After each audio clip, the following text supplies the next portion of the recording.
Welcome once again to Stay Alive with Church Alive. And this is your host and president of Church Alive Development Corporation. Yes, and the proud pastor of Church Alive Community Church. We also represent the many churches throughout the Bronx and the New York area. And we want to thank all of you for your prayers, your concern to keep this program now over 25 years, bringing you information, resources, and services that have improved your lifestyle. And once again, we're going to do just that. We also want you to realize that God is concerned not only about your spiritual needs, but your physical needs as well. He's concerned about families. He's concerned about education. He's concerned about improving our culture. He's concerned about bringing his people together. And so this is what we're all about. We're going to be dealing with the school opening and the crisis situation that we're in. And we're blessed to have Mr. Michael Mulgrew, who is the president of United Federation of Teachers. And folks, I want you to know that I met him at the pastoral meeting, and the chemistry was good. I mean, he worked out very well with the pastors. And I asked him, I said, would you come on this television show and bring quality information, accurate information to our audience and to all of you that have been watching this program. And so we are proud to have with us right now, and I want to present you Mr. Michael Mulgrew, President of United Federation of Teachers. Welcome to Church Alive. Thank you so much for having me. I appreciate it. And thank you for giving me that little shout out about when we all met. It really was a great occasion. People coming together, just talking about what we can do to help each other, help our communities. And that's the spirit we need right now in our city, but more across the country. But let's just worry about our city first. Okay.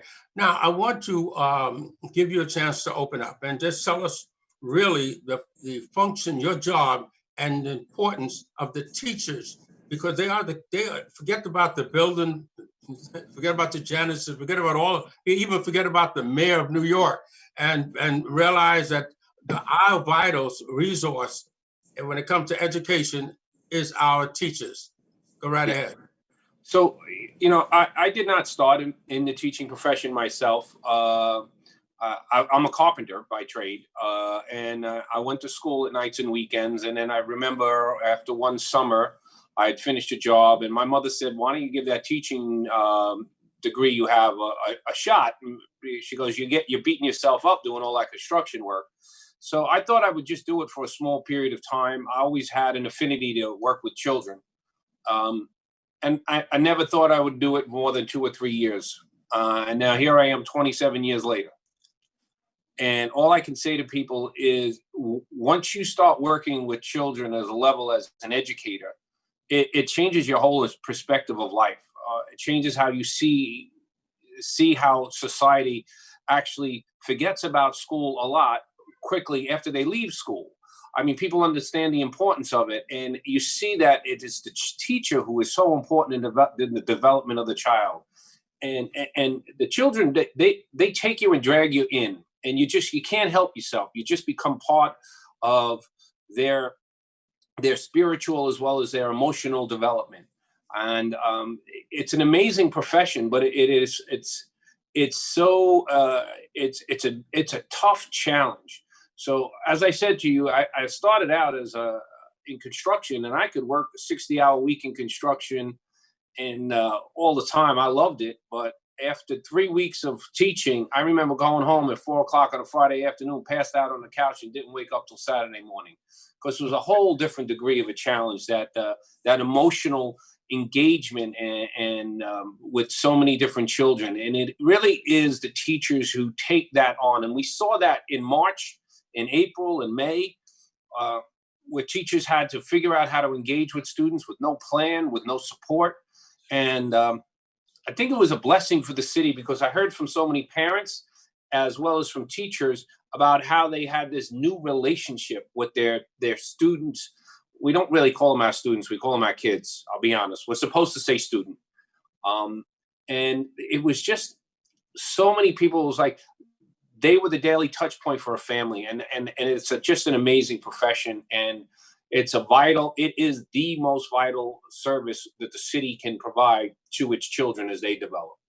Very good. Now, we have a lot of questions, but there is those questions that need to be answered right on, because we have another change in the opening, which will be September 21st. Am I correct with that?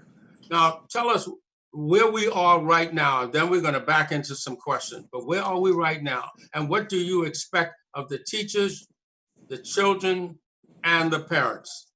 Okay, so we're now finishing up our second day of the staff being in the building. So right now, what we had going on is there's been a lot of training on safety, and each school is developing a plan based off of policies that have to be enacted. They're doing that plan. They're making sure the personal protective equipment is in place. Now, that's been a huge challenge. Many of the people who are viewing this will have seen me on TV quite a bit.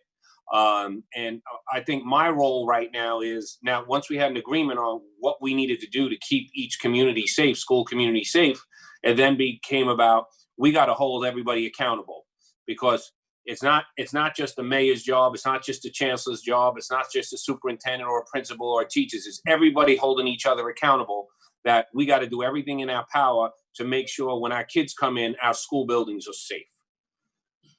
After we do, so we'll do that, continue to do that this week. And then it's really about putting an instructional plan in place, because so many of our students are going to be doing a blended learning, which is part of the day they'll be in school, a part of the week they'll be in school, part of the week they'll be at home doing work remotely. And that's, a very tough challenge with coordinating all of that together, which is why we needed to push back the opening of school for children to the 21st. So right now we're in the process of getting everything ready. And I can tell you that thank God we did push it back to the 21st, because we wouldn't have been ready. We weren't ready on the safety. And that's paramount right now. And we definitely are not ready on the instructional side because of the coordination that has to happen. But we're the only large school system in the country that's trying to do this. The rest of them have all gone remote. Mm-hmm. Now, the other situation, a lot of people are reading in the news about the ventilation of schools. And you had to make some decisions recently that affected some schools, that they weren't ventilated, they weren't ready.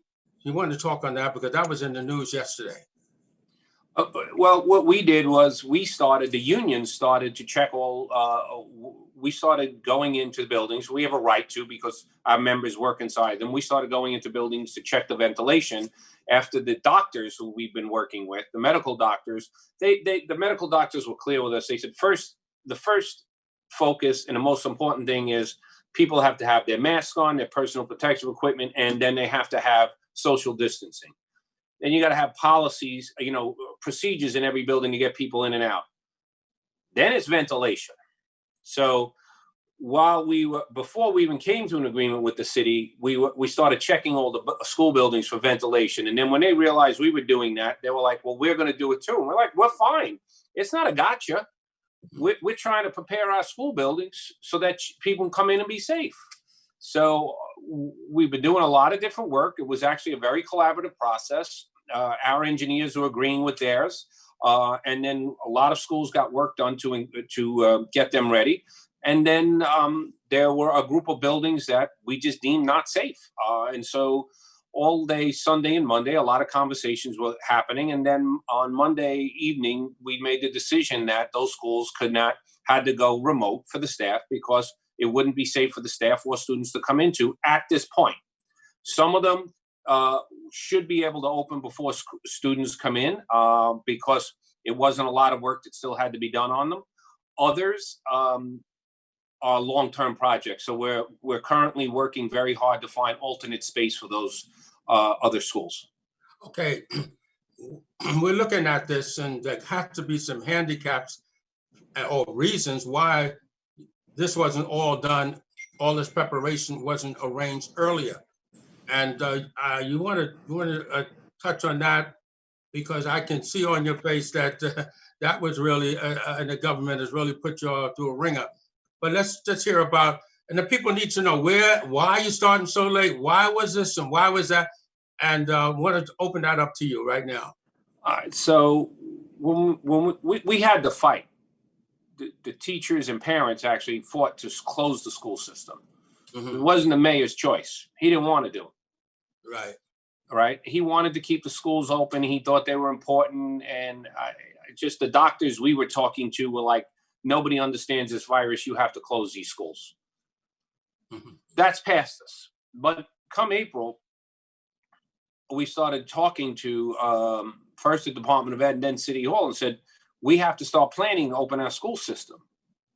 And this is going to be one of the biggest challenges the city's ever had.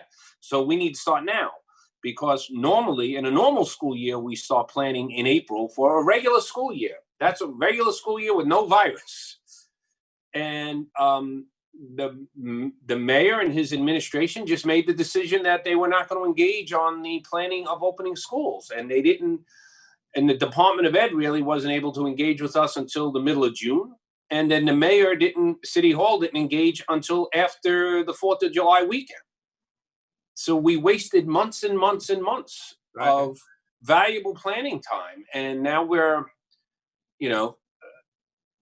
I think the majority of schools, we should be able to get open safely by September 21st, but I have a feeling there'll be some others that won't meet that bar. And hopefully that's not a fight. Okay, now we find out that you need teachers. What's happening with the faculty? Because of this blended learning model and what we have learned,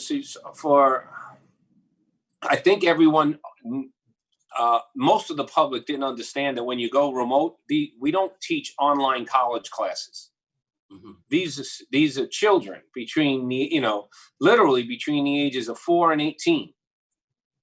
And it's not an online college class when you do remote learning here. You have to engage the child. You have to figure out different times when, especially for our younger children, different times when the parents or somebody in the household is available to work with us. So remote learning is a major challenge, and that takes up a lot of time. And now we're going to take from everyone just going to remote learning, we're now going into a blended learning. Some children are going to be remote. A couple of 100,000, maybe over 300,000 will be remote. That's them. They're not coming into a school building at this moment. And then the other 800,000 students are going to be in what's known as a blended environment. That means that there'll be a teacher working with them all day, but we can only work with 12 kids now. You can't have 32 children in a classroom, because that's the last thing we need. That will break all the social distancing requirements. So it's one teacher with 12 children versus where it used to be one teacher with 30 children. So we need a lot more teachers. So we're short-staffed. So the Department of Ed is redeploying everyone what they've told us is they've started the process of redeploying everyone from the Central Department of Education with a teaching certificate that's not essential to the operation of the school system. They're going to be redeployed into a teaching position. Okay. Are you hiring? We cannot hire because of our budget problems. Oh, I was waiting for that. We got, the whole country has a budget problem right now. And I know we lose faith when we look at our federal government playing games at all times. But the sad part is that no matter what side of the aisle you're on in terms of politics, they all agreed they had to do something for the schools. There wasn't a disagreement for the schools. They just couldn't agree on the rest of it. So they made the decision not to do anything on behalf of the children of the United States. And every elected official would stand up and give a speech about how important it was to open the schools. But they didn't do anything to help the schools. And they knew it was their responsibility to do it, and they didn't do it. Okay. So shame on them. All right. Now, getting back to the first day of school, because there's been a lot of confusion about the testing in, testing afterwards, 30 days testing after the first test. Who gets tested? If they come down with a test that's bad, are they sent home? Or just go through that. Well, I know it's a lot, so let's see if we can simplify it. All right, let's simplify it. So every school will have a percentage. Every school building, so sometimes we have 2 or 3 schools in a building, but We treat it as a building. So every building will have a certain percentage of people, that's adults and students, tested at least every 30 days, at least once every 30 days.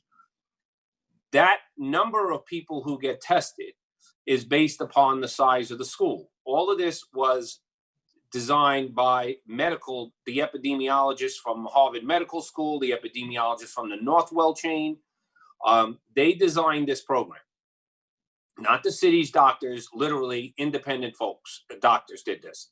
So if the building has under 500 people in it on a monthly basis, 20% of them have to be tested every month. If the building has between 500 and 1,000, it's 15% will have to be tested every month. If the building's over 1,000, it's 10% get tested every month. It can't just be you're testing the same kids on a monthly basis. Okay, so after all this is done, what I see here is that you're going to need a lot of prayer. Yes. Okay, because the testing, when the results come back, I understand some results are a week. Some results, what system of a testing and results do you have in place?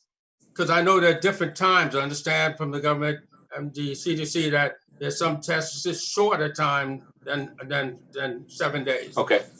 So what we're using is basically health and hospitals, and at this point they said they have the ability to do this. We've had other groups of folks. Northwell said they'd be willing to help. A group of Somos medical doctors said, but health and hospitals said they can handle this now, and they're doing the most testing in the city. What they'll be doing is what's called a nasal swab. It's not the one that goes all the way up. Right. It's the one that goes here, and we can get those results. We're getting those results within 48 hours. Fantastic. Okay. So if we have a positive result, if there's one positive result inside of when we're doing that testing, we would quickly test and trace. We would do contact tracing for everyone who dealing with the individual who had the positive test result. And then we would have to test them right away. And if we get a second result, then the school will have to go into remote.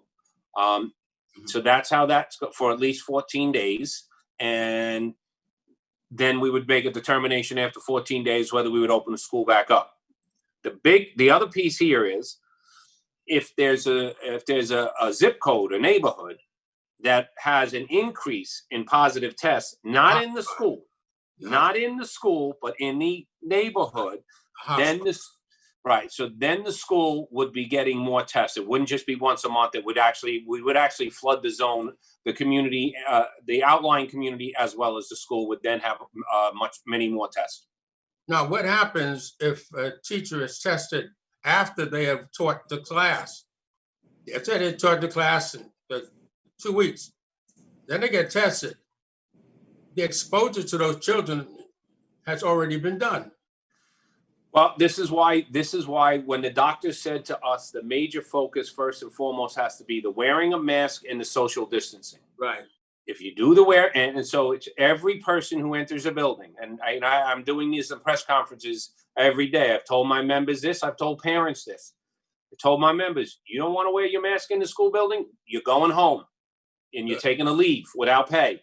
I've told parents, if your child doesn't want to wear the mask, they're uncomfortable with it, we'll make them go remote. We'll teach them random. We can't bring people inside unless they're following social distancing. Now, we do have some exceptions in our more challenging school settings, District 75, where at that point, then we would have to have people wearing more PPE. A mask would not be appropriate at that point. We would have to have what's known as a respirator as well as a face shield. And that's only for students with medical conditions. Understood. Now, are the teachers getting any social distance training? Yes. They are. Right now, as we speak. Okay, talk about that, because they're coming into school, the habits that the things they did in the previous year with children, they hug children. Children like to be loved. They love to be touched and cuddled. The teachers have actually been the second mother in some cases the first, okay? That they really have the motherly attention. That's not going to happen. How is the teacher, and are there any inspectors to the school going around to make sure that the teachers don't break the form, don't break the practice? Because I've seen it even happen in some churches where people come in with the mask, but halfway through the service, they got the not mask around their neck. So we don't have inspectors, but we have training that's been going on. And every school now has what is known as a building response team that is responsible for making sure that everything is being first set up in the building correctly and then being followed. Now, we're not naive. We're not naive, folks. There are going to be kindergarten students and first grade students who will be hugging their teachers. They'll be hugging their legs. And the teachers are just going to have to, say, okay, I appreciate that. Thank you so much, but you have to do this. We've been doing this for months in the rec centers. So the rec centers that have been supplying the child care for essential workers, that's been our members. We had over 3,000 of our members volunteer working in them. Right. And a lot of those children were the smaller children. And I'm not going to sit here and tell you that it didn't happen where children were hugging their teachers, because they were. And then it's a training, just train them over a period of time, and then they get used to it. My fear is it's really tough because, especially at that age, Right.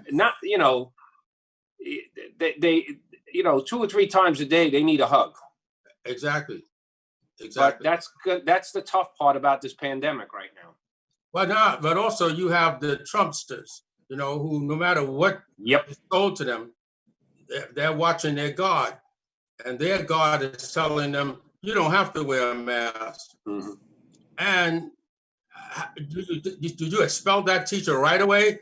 Or what is the procedure? Because you got to get them out of there. Oh, it's a very simple thing. You don't want to wear your mask, you have a leave without pay. Okay. And there's there's not an argument here. We are no issues with it. We have informed everyone that these are safety rules. You want to play politics? You take that outside of the building, but you're making that choice. You're outside of the building, you will play politics out there. You're inside of the building, you follow these rules. If not, you take a leave. Now, there's going to be different teaching modules. Some classes will be taught outside. Not that many. Yeah. Not that many. We had gone to the city about outdoor learning 3 months ago, but as I said, they weren't engaged. And they only made the announcement, halfway through the month of August that but you notice they said, we want to do outdoor learning and it's up to the school to figure it out. What is that? What, we went to you 3 months ago to come up with a policy. So now you told the school. So I had members and principals call me and said, so am I responsible for figuring out how to set up a tent, to get the permit, to do this? Who's liable for this and all that? It was a disingenuous announcement. I am sure that there are certain school communities where the parents are very motivated to do this and will help the school make it happen. But I do believe that it is not going to be an issue with a great deal of equity involved. Is there any arrangements to communicate directly with the parents? Because the parents are hearing all kinds of different information. Some information they're hearing is coming from other school districts or other states. And they're getting that mixed up with what's happening here in New York. And also the other situation, how are you handling with those teachers that are saying, I'm not going back in there? Okay, so they have a right to take a medical accommodation. We finished that process, which means they can work. And as I said, we're short teachers, so we need remote teachers. And then people, they choose that. Look, we're a union. We protect your rights. Right. You have a right to take a leave. You're not going to get paid, but you have a right to take a leave. And when the pandemic is over, your job is here waiting for you. Oh, that's good. So, in the other school district, this is what I will tell you. I do a lot of work across the country as an AFT national vice president. We have the most aggressive policies with the greatest safeguards of any public school system in the country, bar none. There is nobody with a medical monitoring program. There is nobody doing all that we are doing with mandating of masks, mandating of social distancing, the cleaning protocols that we have now set up and in place. Yeah, and now our job right now is to make sure that's real for each and every school.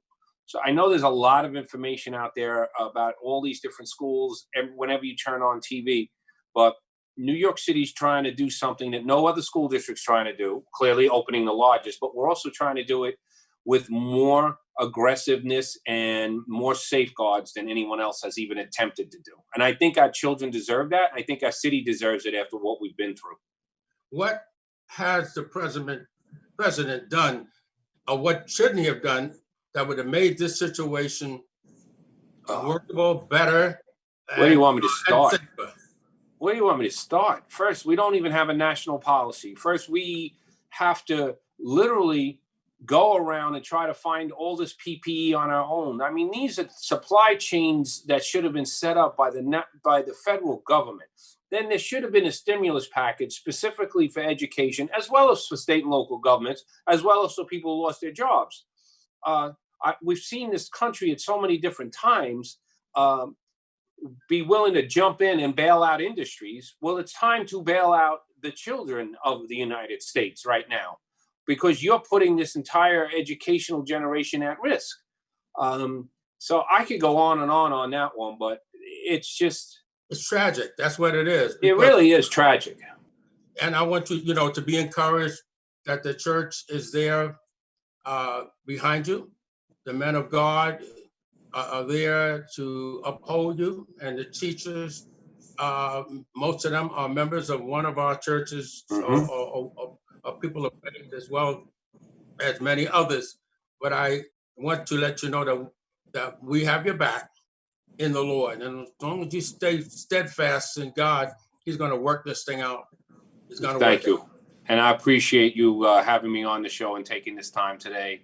And we'll all keep each other safe. We want to thank you, Michael Mulgrew, and we want to thank our audience for allowing us to bring the quality information into your homes. Thank you, and may God bless everyone. Bless everybody. Bye-bye.